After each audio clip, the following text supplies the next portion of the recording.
சிங்கிதாண்டி பார்க்கலாமா பார்க்கலாமா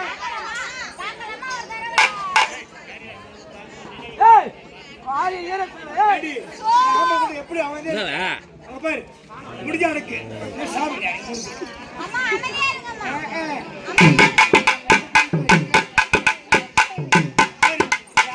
ஒரு சத்தம் கிட்டவா கிட்டவா என்ன சொன்ன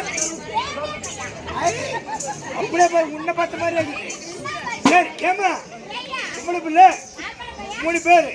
நீங்க அறிவாளியா முட்டாளா அறிவாளி நீங்க அறிவாளி நீ அறிவாளி தான் என்ன